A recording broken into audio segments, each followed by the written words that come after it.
இன்னைக்கு வண்டுவும் சிண்டுவும் ரொம்பவும் மகிழ்ச்சியா இருக்காங்க. ஏன்னா அடுத்த வாரம் தீபாவளி வருது. அது மட்டும் இல்ல, நாதன் வண்டுவுக்கும் சிண்டுவுக்கும் அவன் கையாலே பண்ண ஒரு தீபாவளி வாழ்த்து அட்டைய அவங்களுக்கு கொடுத்திருக்கான். அது ரெட்டிப்பு மகிழ்ச்சிக்கு காரணம். டே வண்டு, நாதன் சூப்பரா பண்ணிருக்கான்ல.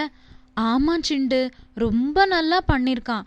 எனக்கு கூட என் கையாலேயே ஒரு வாழ்த்து அட்டை பண்ணி நம்ம நண்பர்கள் உறவினர்கள் எல்லாருக்கும் அனுப்பணும்னு ரொம்ப நாளா ஆசைப்பா. ஆனா எப்படி பண்றதுன்னே தெரியலையே. வண்டு, நீ கவலைப்படாத. நாதன் கிட்ட நான் கேட்டேன். அவங்க அம்மா தான் இது எப்படி பண்றதுன்னு அவனுக்கு சொல்லி கொடுத்தாங்களாம். நாம வேணா நாதன் கிட்டையும் நாதன் அம்மா கிட்டையும் போய் எங்களுக்கும் ஒரு வாழ்த்து அட்டை எப்படி பண்றதுன்னு சொல்லி கொடுங்கன்னு கேட்போமே. கரெக்டான ஐடியா சிண்டு. வா வா போய் அவங்க கிட்ட கேட்போம். அவங்க சொல்லி கொடுக்கறத நாமளும் கத்துக்கிட்டு இந்த வாரம் குழந்தைங்களுக்கும் நாம சொல்லி கொடுப்போம். சரியா? வா போவோம். வணக்கம் குழந்தைகளா. இந்த வாரம் வண்டுவும் சிண்டுவும் திவாலி கிரீட்டிங்ஸ் நீங்க கொடுத்தது ரொம்ப நல்லா இருந்தது, எப்படி பண்றது எங்களுக்கும் சொல்லி கொடுங்க அப்படின்னு சொல்லியிருக்காங்க. சொல்லிட்டு அவங்க 2 பேரும் போயிட்டாங்க. அதனால இப்ப நானும் நாதனும் சேர்ந்து உங்களுக்கு தீபாவளிக்கு ஒரு வாழ்த்து அட்டை எப்படி வீட்டுல இருக்கிற பொருட்களை வச்சு நம்ம பண்றது அப்படின்னு பார்க்க போறோம். சரியா? முதல்ல நமக்கு தேவை, நீங்க இங்க பாக்குற ஒரு நியூஸ் பேப்பர். நியூஸ் பேப்பர் எதுக்குன்னா, நீங்க வெட்டி ஒட்டி எல்லாம் பண்ணினா கீழே எல்லாம் அழுக்காகும் இல்லையா? அதனால ஒரு நியூஸ் பேப்பர் எடுத்துக்கிட்டீங்கன்னா அப்படியே இந்த பேப்பரை தூக்கி போட்டுடலாம். இந்த பேப்பரோட எல்லா அழுக்கு குப்பைகள் எல்லாம் ஆயிடும். அதனால முதல்ல உங்களுக்கு தேவை ஒரு நியூஸ் பேப்பர். கீழே நல்லா விரிச்சு வச்சுக்கோங்க. அதுக்கப்புறமா இந்த மாதிரி வாழ்த்து அட்டை பண்றதுக்கு வண்ணமயமான தாள்கள். இது நான் வெறும் தாள் தான் வச்சிருக்கேன். பாருங்க, பச்சை, மஞ்சள், ஊதா, பழுப்பு எல்லா நிறத்திலையும் வச்சிருக்கேன். நீங்க இந்த மாதிரி சாதாரண வண்ண தாள் எடுத்துக்கலாம், இல்லைன்னா வெள்ளை தாள் கூட உபயோகிக்கலாம். அதுவும் இல்லைன்னா உங்களுக்கு வண்ணமயமா சார்ட் பேப்பர் கிடைக்கும் இல்லையா? அதுல வாழ்த்து அட்டை பண்ணீங்கன்னா இன்னும் கொஞ்சம் திக்கா கிடைக்கும். அதனால வாழ்த்து அட்டைக்கு முதல்ல ஒரு வண்ணமயமான தாளோ இல்ல வண்ணமயமான சார்ட் பேப்பரோ இல்ல வெள்ளை தாளோ எடுத்துக்கோங்க. அதுக்கப்புறமா இது க்ளூ ஸ்டிக் சொல்லுவோம், அதாவது கம், பிசின் ஒட்டுவோம் இல்லையா, அந்த கம், அது ஒண்ணு உங்களுக்கு தேவைப்படும். அதுக்கப்புறமா இந்த மாதிரி வண்ண துகள்கள், இத கிளிட்டர் அப்படின்னு சொல்லுவோம். இது உங்களுக்கு விதவிதமா எல்லா கலர்லயும் கிடைக்கும். அந்த மாதிரி உங்களுக்கு நல்லா பளிச்சுன்னு இருக்கிற அடர்த்தியான, அதாவது டார்க் கலர்ஸ், அத கிளிட்டர்ஸ் அப்படின்னு சொல்லுவாங்க. எந்த ஒரு கடையில போய் கேட்டாலும் உங்களுக்கு கிடைக்கும். கிளிட்டர்ஸ் எடுத்துக்கோங்க. உங்களுக்கு பிடிச்ச எல்லா வண்ணங்களையும் உபயோகப்படுத்தலாம். பிளேடு, அதாவது வாழ்த்து அட்டையில நம்ம கட் பண்ண போறோம். பிளேட் இல்லைன்னா சிசர்ஸ், கத்திரிக்கோல். இந்த இடத்துல நீங்க கவனிக்க வேண்டிய ஒரு விஷயம் என்னன்னா, கத்திரிக்கோலோ பிளேடோ உபயோகிக்கும் போது நீங்க தனியா இத பயன்படுத்தக்கூடாது. கூட உங்க அப்பா அம்மாவோ இல்ல அக்காவோ பெரியவங்க யாராவது கண்டிப்பா இருக்கணும். ஏன்னா நீங்க கையில அறுத்துக்கிட்டீங்க அப்படின்னா உங்களுக்கு தான் காயம் வரும். அதனால கத்திரிக்கோலோ பிளேடோ உபயோகிக்கும் போது கண்டிப்பா கூட பெரியவங்க யாராவது இருந்தே ஆகணும். நீங்களா தனியா இத பயன்படுத்தாதீங்க. இது பெயிண்ட். உங்களுக்கு வாட்டர் கலர்ஸ் கிடைக்கும், ஆயில் பெயிண்டிங்ஸ் கிடைக்கும். அந்த மாதிரி பெயிண்ட்ஸ் இருக்கு இல்லையா, அந்த மாதிரி நல்ல டார்க் கலர்ஸ், ஒயிட் அண்ட் பிளாக்கோ இல்ல அந்த மாதிரி, அதாவது நீங்க என்ன வண்ணத்தாள் உபயோகிக்கிறீங்களோ அதுக்கு கான்ட்ராஸ்டா டார்க் கலர்ஸ் எடுத்துக்கோங்க. ஒரு பென்சில், ஒரு ஸ்கேல். தேவையான பொருள் மறுபடி சொல்றேன். ஒரு நியூஸ் பேப்பர், ஒரு பென்சில், ஸ்கேல், வண்ணமயமான தாள், வெள்ளை தாள் இல்லைன்னா சார்ட் பேப்பர், கத்திரிக்கோல் அல்லது பிளேட், க்ளூ அதாவது கம், கிளிட்டர்ஸ் வண்ண துகள்கள், பெயிண்ட் இது உங்களுக்கு தேவைப்படும்.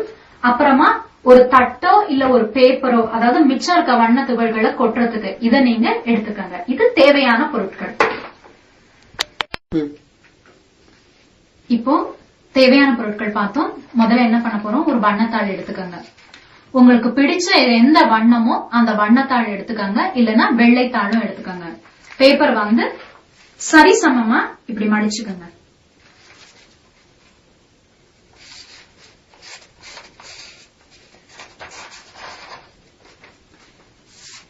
மடிச்சிட்டீங்கன்னா இப்ப இது இப்படி திறந்தா இது வாழ்த்து அட்டை மாதிரி உங்களுக்கு வரும். நீங்க வாழ்த்து அட்டையை இப்படி நேராவும் பண்ணலாம், இல்லைன்னா இப்படி திருப்பிக்கிட்டீங்கன்னா இப்படி திறந்து பாக்குற மாதிரியான வாழ்த்து அட்டையாவும் பண்ணலாம். இப்ப நாம பண்ண போறது இந்த மாதிரி பிரெத் வைஸ் இந்த மாதிரி வர வாழ்த்து அட்டை. அதனால பேப்பரை நேரா வச்சு இப்படி மடிச்சு அதே மாதிரி வச்சுக்கோங்க. சரியா ஆச்சா? இப்ப இங்க நம்ம முன்னாடி என்ன பண்ண போறோம் அப்படின்னா, நான் உங்களுக்கு ஒரு சாம்பிள் ஒண்ணு காட்டுறேன். இங்க இப்ப நீங்க பாக்குறீங்க இல்லையா, இந்த வாழ்த்து அட்டை தான் இப்ப நாம பண்ண போறோம். முதல்ல முன்னாடி ஒரு தீபம் இங்க இங்க இங்க வெடி வெடிக்கிற மாதிரி, அதாவது ஃபயர் கிராக்கர்ஸ் வர மாதிரி பண்ணிட்டு உள்பக்கமா திறந்தோம்னா ஹாப்பி திவாலி அப்படின்னு ஆங்கிலத்துல எழுதி இருக்கு. உங்களுக்கு எந்த மொழி பிடிக்குமோ, எந்த மொழியில எழுதணும்னு ஆசைப்படுறீங்களோ அந்த மொழியில நீங்க எழுதிக்கலாம். தீபாவளி நல்வாழ்த்துகள், ஹாப்பி தீபாவளி, ஹிந்தி, எந்த மொழியில வேணுமோ அந்த மாதிரி உள்ள எழுதுறோம். இது முன்பக்கம், இத திறந்தோம்னா இப்படி, அண்ட் பின்னாடி கடைசி பக்கம் இப்படி திறந்தீங்கன்னா உங்களுடைய கையோட இம்ப்ரெஷன் நாம இங்க வச்சிருக்கோம். வச்சுட்டு சுத்தி ஒரு பார்டர் போட்டிருக்கோம். கீழே லவ் நேத்தன், அதாவது இந்த கார்டு நாதன் பண்ற மாதிரி எழுதியிருக்கோம். அன்புடன் நேத்தன் அப்படின்னு எழுதியிருக்கோம். இந்த இடத்துல நீங்க அன்புடன் போட்டு உங்களோட பேரை எழுதலாம். இந்த வாழ்த்து அட்டையோட சிறப்பம்சம் என்னன்னா, உங்களுடைய கைரேகை பதிஞ்சிருக்கு பாருங்க. உங்களுடைய கைய பெயிண்ட் பண்ணி நாம பதிய வைக்க போறோம் பின்னாடி. எப்பவுமே தீபாவளிக்கு உங்க அப்பா அம்மா உங்களுக்கு நிறைய பரிசுகள் கொடுத்திருப்பாங்க. பெரியவங்க வீட்டுல சித்தப்பா, மாமா, மாமி நிறைய பேர் உங்களுக்கு பரிசுகள் கொடுத்திருப்பாங்க. ஆனா இந்த தீபாவளிக்கு நீங்க இந்த மாதிரி உங்க கைரேகை இருக்கிறது, நீங்களே சொந்தமா பண்ணின ஒரு வாழ்த்து அட்டையா அவங்களுக்கு பரிசா கொடுக்கலாம். உங்க அப்பா அம்மாக்கு அவங்களுக்கு நீங்க பரிசா கொடுக்கலாம். இல்லைன்னா போஸ்ட்ல உங்க உறவினர்கள், உங்களுக்கு யார பிடிக்குமோ, சித்தி, சித்தப்பா, யாருக்கு வேணா, உங்க ஃப்ரெண்ட்ஸ், உங்க கிளாஸ்மேட்ஸ் இருக்காங்க இல்லையா உங்க ஸ்கூல்ல, எல்லாருக்கும் இந்த மாதிரி நீங்க உங்க சொந்த கைகளால ஒரு தீபாவளி வாழ்த்து அட்டை பண்ணி உங்க கை இம்ப்ரெஷன் வச்சு கீழே அன்புடன் போட்டு உங்க பேரையும் பண்ணி அனுப்புனீங்கன்னா இந்த தீபாவளி வாழ்த்து அட்டை அவங்களோட மறக்க முடியாத ஒரு தீபாவளியா கண்டிப்பா இருக்கும். அததான் இன்னைக்கு நாம பண்ண போறோம். முதல் பக்கத்துல இந்த ஃபயர் கிராக்கர்ஸும் இந்த தியாவும் நாம இப்ப பண்ண போறோம். இப்போ பேப்பரை மடிச்சுக்கிட்டோம், பிரெத் வைஸ் திருப்பிக்கிட்டோம். இங்க நீங்க பாத்தீங்கன்னா உங்களுக்கு தெரியுதான்னு தெரியல, ஸ்லைட்டா ரொம்ப மெலிசா பென்சிலால அந்த ஃபயர் கிராக்கரும் நடுவுல ஒரு தீபமும் வரைஞ்சிருக்கேன். இப்ப உங்களுக்கு தெரியும்னு நினைக்கிறேன், ரொம்ப மெலிதாக. அதனால இப்ப நம்ம இது மேல என்ன பண்ண போறோம், முதல்ல கம்ம இதே டிசைன்ல கம்ம தடவ போறோம். அதனால முதல்ல பென்சில்ல வரைஞ்சுக்கிட்டேன். முடிஞ்சா நீங்க வரைங்க, இல்லைன்னா பெரியவங்க யார்கிட்டயாவது கொடுத்து வரைஞ்சு வாங்கிக்கோங்க.